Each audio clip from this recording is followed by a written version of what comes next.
My name is Grace Kim. I'm 67 years old from Los Angeles, California, and I'm about to tell you how my stepson David thought he could forge real estate documents to sell my $720,000 Koreatown home while I was recovering from emergency heart surgery, not knowing he'd picked the wrong Korean grandmother to mess with.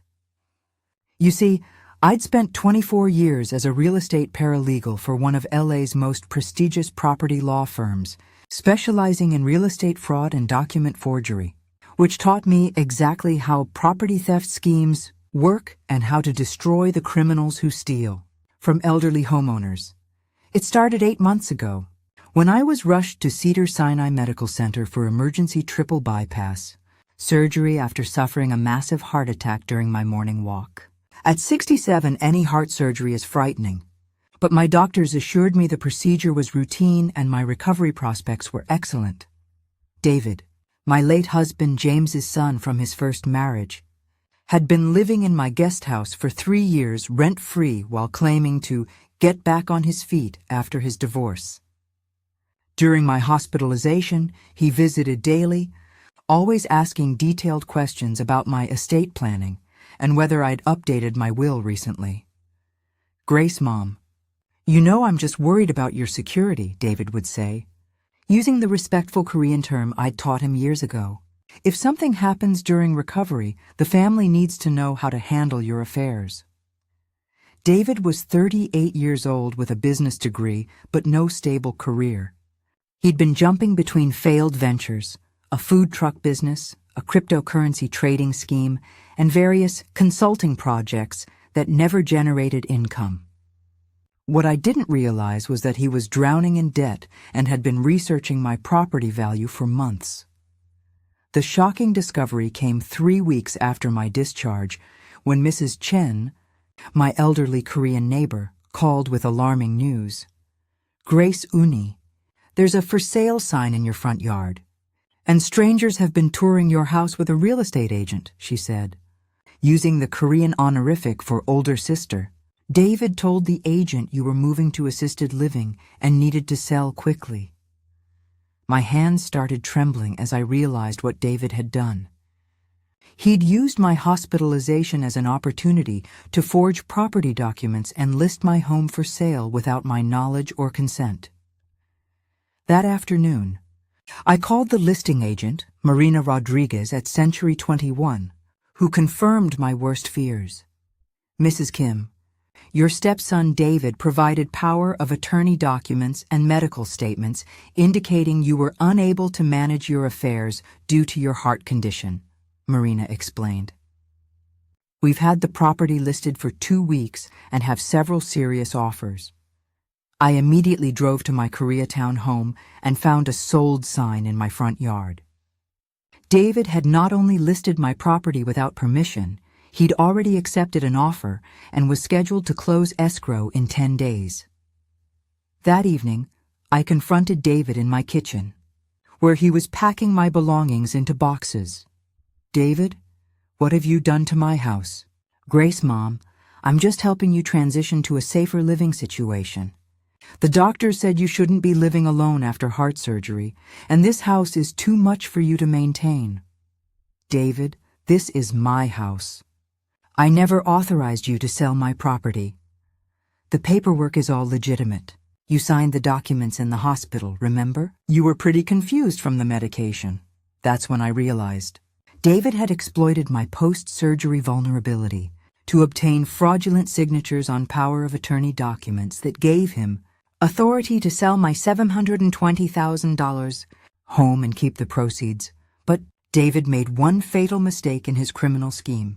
He forgot that his supposedly vulnerable stepmother wasn't just some confused elderly woman who couldn't fight back. I was Grace Kim, who'd spent 24 years at Park, Lee and Associates, learning exactly how real estate fraud worked and how to coordinate with California authorities to destroy property criminals permanently. That night, I sat in my living room looking at family photos and made a decision that would leave David homeless and bankrupt. He thought he was dealing with a helpless heart patient who couldn't understand complex real estate transactions.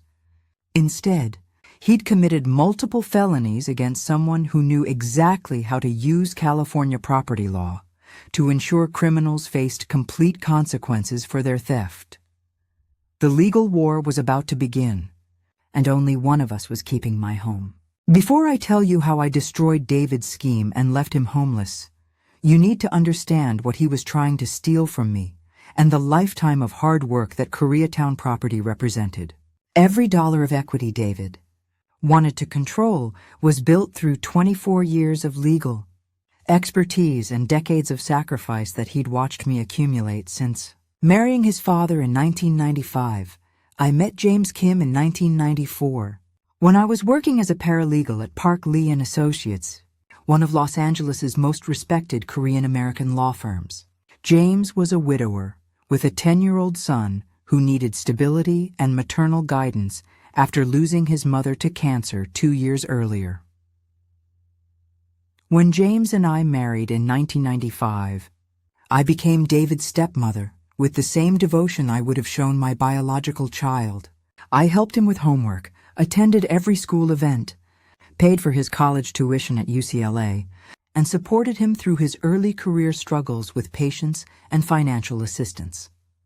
Our Koreatown home was purchased in 1998 for $185,000 using James's insurance business income and my paralegal salary. Over 24 years, we'd transformed it into a beautiful Korean-style property worth $720,000, complete with traditional landscaping, imported fixtures, and the kind of cultural elegance that represented our successful integration of Korean heritage with American opportunity. During my career at Park Lee & Associates, I specialized in real estate fraud cases and document forgery investigations. My expertise became legendary throughout LA's Korean legal community for catching criminals who thought they could exploit elderly property owners through forged signatures and manipulated power of attorney documents.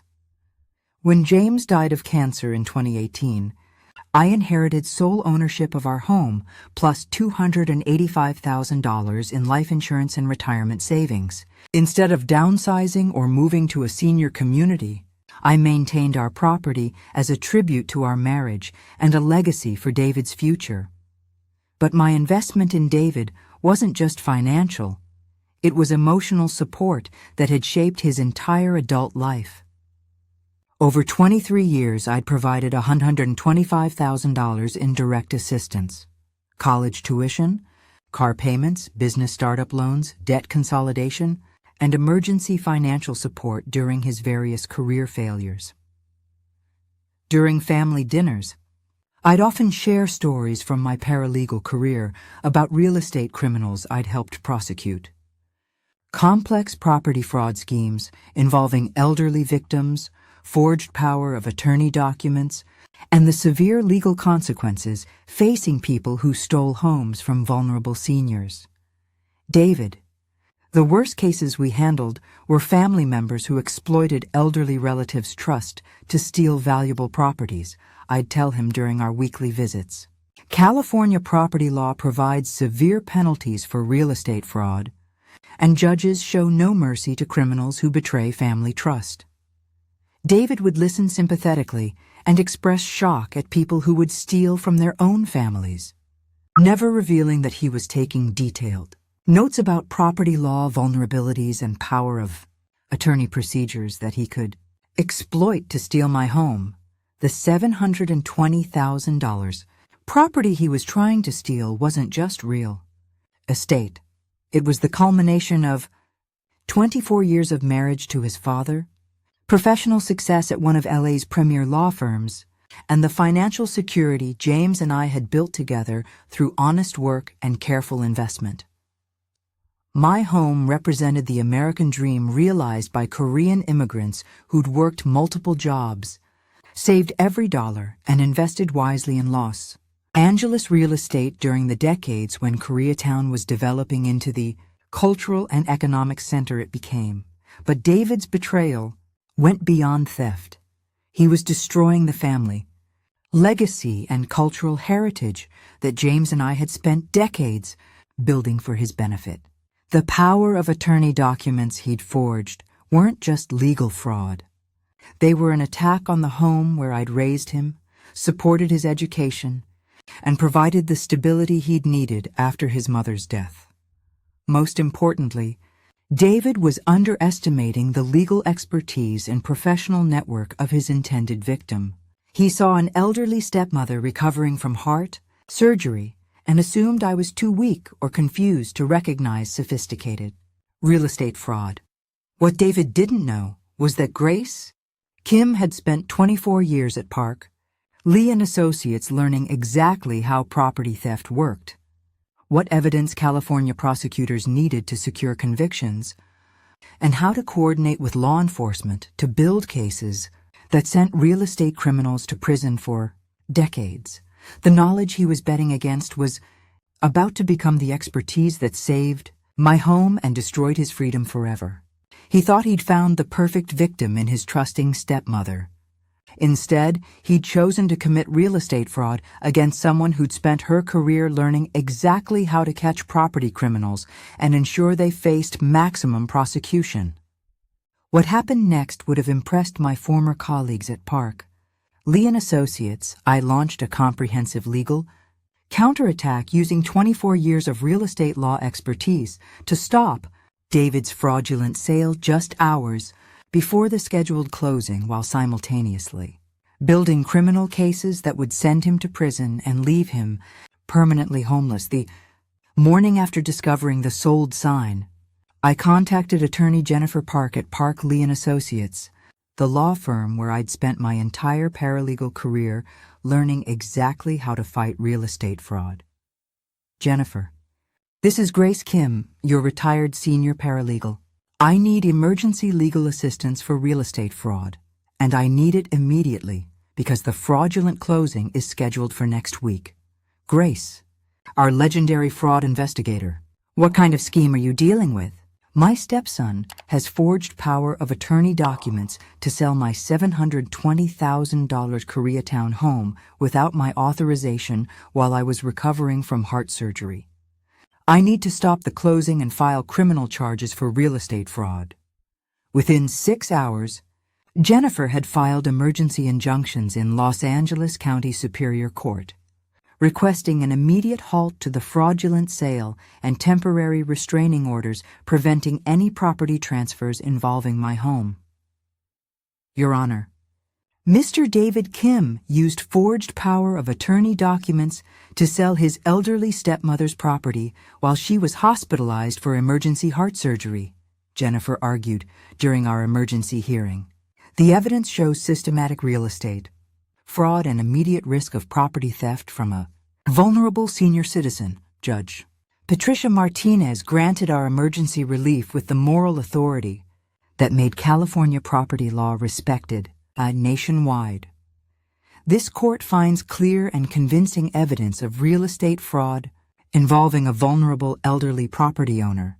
Judge Martinez ruled, all property transactions are hereby enjoined, and Mr. David Kim is permanently prohibited from any involvement with the plaintiff's real estate assets. The buyers, who had acted in good faith believing they were purchasing legitimately available property, were understandably upset but legally protected by title insurance that would compensate them for any losses from the fraudulent transaction. But stopping the sale was only the beginning of David's complete destruction. I wanted criminal prosecution that would send him to prison and ensure he never had the opportunity to commit real estate fraud again. My next call was to Detective Maria Santos at LAPD's Real Estate Fraud Division, a law enforcement officer I'd worked with on numerous property crime cases during my paralegal career. Detective Santos, this is Grace Kim, retired paralegal from Park Lee and Associates. I need to report real estate fraud involving forged power of attorney documents and elderly victim exploitation. Grace, I remember you from the Koreatown property fraud cases. What's happening? My stepson forged legal documents to sell my home while I was hospitalized for heart surgery. I have evidence of document forgery, elder abuse, and systematic property theft that requires criminal prosecution. Within 24 hours, Detective Santos had opened a comprehensive investigation and begun analyzing the forged documents David had used to list and sell my property. Mrs. Kim, your stepson used sophisticated forgery techniques to create fraudulent power of attorney documents, the police forensic analysis revealed.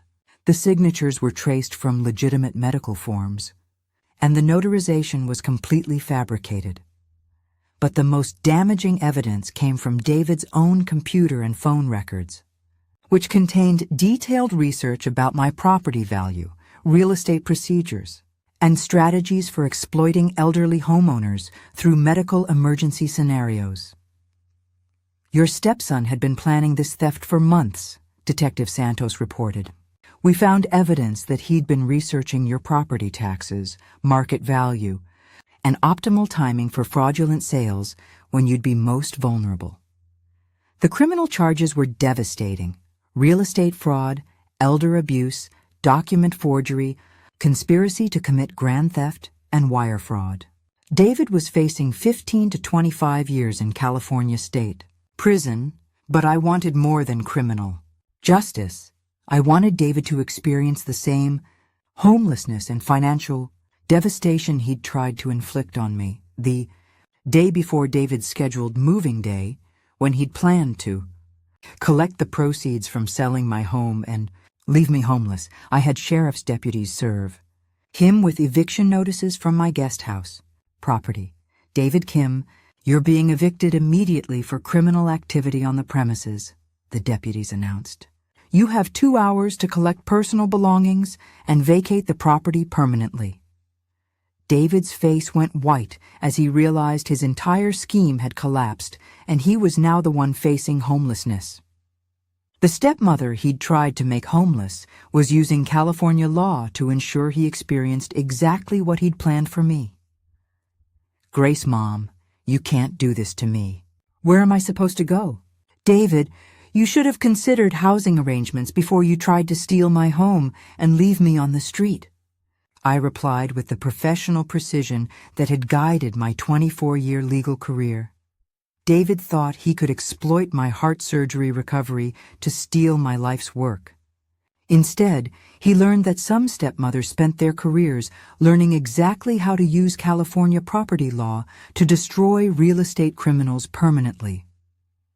The final destruction of David's life unfolded over the following 6 months with the systematic precision that California's legal system brings to elder abuse and real estate fraud cases: complete criminal conviction, financial devastation, and permanent homelessness that served as perfect justice for someone who'd tried to steal his stepmother's home. The criminal trial was everything I'd hoped it would be.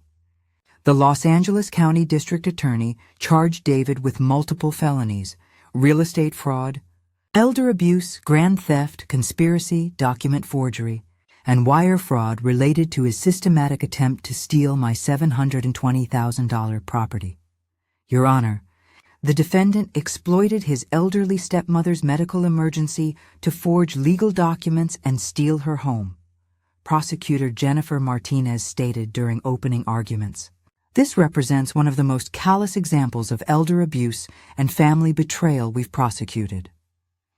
David's court-appointed attorney had no defense against the overwhelming evidence. Forged documents, computer records showing months of planning, and expert testimony about document forgery created such a strong case that plea negotiations began immediately. Mrs. Kim, your stepson wants to negotiate a plea agreement to avoid maximum sentencing, Prosecutor Martinez reported. He's offering complete restitution and cooperation in exchange for reduced charges. Ms. Martinez, David can negotiate whatever plea deals he wants, I replied with the legal expertise that had protected my property. But I want him to serve enough prison time to understand the consequences of stealing from elderly family members. David pleaded guilty to all charges. 8 years in California State Prison, complete restitution of $85,000 in legal expenses and damages, and lifetime prohibition from any real estate transactions involving elderly clients or family members. But the criminal conviction was only the beginning of David's complete life destruction. I wanted him to experience permanent homelessness as a consequence for trying to make me homeless through property theft. The civil lawsuit I filed seeking punitive damages for elder abuse was devastating. Los Angeles County Superior Court awarded me $450,000 in punitive damages for intentional infliction of emotional distress, elder abuse, and conspiracy to commit real estate fraud. This court finds that defendant's systematic exploitation of his elderly stepmother's medical emergency warrants maximum punitive damages, Judge Patricia Martinez announced during the civil judgment hearing. The evidence shows calculated elder abuse designed to steal the plaintiff's home and leave her homeless. The enforcement of that civil judgment was swift and merciless. David's few remaining assets, his car, bank accounts, and personal property were seized by court marshals to satisfy the $535,000 total judgment, including restitution and punitive damages. But the most satisfying consequence was David's permanent housing situation. Upon his release from prison in 2032, he would face a lifetime prohibition from living with elderly relatives and a complete inability to qualify for rental housing due to his felony, convictions for elder abuse and real estate, fraud. Your stepson will be permanently homeless upon release from prison, my attorney Jennifer Park explained. His criminal record for elder abuse means no landlord will rent to him, no family member can legally house him, and no elder care facility would ever hire him. The Los Angeles Times ran a comprehensive investigation titled Stepson's Real Estate Fraud Attempt Thwarted by Retired Legal Paralegal, detailing David's criminal scheme and the legal expertise that saved my property from theft. Grace Kim's case demonstrates how elderly victims can fight back against family real estate fraud using professional legal knowledge and California's strong elder protection laws, the article reported. The story resonated throughout LA's Korean American community and California legal circles. Word spread quickly that Grace Kim had caught her stepson attempting real estate fraud and used her paralegal expertise to send him to prison while protecting her Koreatown home. Sister Kim showed every family what happens when you try to steal from the people who raised you. Pastor Lee announced during Sunday service at Korean Presbyterian Church. That boy thought he was dealing with some helpless heart patient, but he picked the wrong woman to mess with. 6 months after David's sentencing, I received a desperate letter from him in California State Prison. Grace Mom, I know what I did was unforgivable, and I have 8 years in prison to think about my choices. I was desperate about my debts and made terrible decisions that betrayed your trust. When I get out in 2032, I'll have nowhere to live and no way to rebuild my life. Please consider reducing the civil judgment so I can have some hope for the future. I responded with the same legal precision I'd used to protect my property. David, you forged power of attorney documents to steal my home while I was recovering from life-threatening heart surgery. You planned to leave me homeless and penniless so you could pay your debts with the proceeds from my life's work. Your 8-year prison sentence and permanent homelessness represent exactly what you tried to do to me. The stepmother you tried to make homeless is living peacefully in the home you failed to steal, while you face the exact consequences you planned for me. David thought he could exploit my medical emergency to steal my home and leave me homeless. Instead, he learned that some stepmothers spent their careers learning exactly how to ensure real estate criminals faced permanent consequences for their betrayal. Today, 4 years after David's failed attempt to steal my home, I'm living peacefully in my beautiful Koreatown property with complete legal ownership, community respect, and the profound satisfaction that comes from using professional expertise to achieve perfect justice against family members who betrayed the trust I'd given them for decades. David is currently serving year 4 of his 8-year sentence at California Men's Colony in San Luis Obispo, with no possibility of early release due to the severity of his elder abuse and real estate fraud convictions. Upon his release in 2028, he'll face permanent homelessness, unemployability in any profession involving vulnerable populations, and financial devastation that will follow him for the rest of his life. The $535,000 civil judgment E. won against him was more than financial compensation. It was a complete reversal of his scheme to steal my property and leave me homeless. Instead of losing my $720,000 home, I gained additional assets while David lost everything he'd hoped to steal from me. Used $125,000 of the judgment money to establish the Grace Kim Elder Protection Fund at Korean Community Services, providing legal assistance to elderly Korean Americans facing family real estate fraud and property theft schemes. Every month, I speak at Korean community centers, senior organizations, and legal aid societies about recognizing real estate, fraud warning signs, and protecting yourself. When family members offer help with property management during medical emergencies, the Korean American Bar Association established the annual Grace Kim Elder Advocacy Award, recognizing legal professionals who protect senior citizens from family property fraud and real estate exploitation schemes.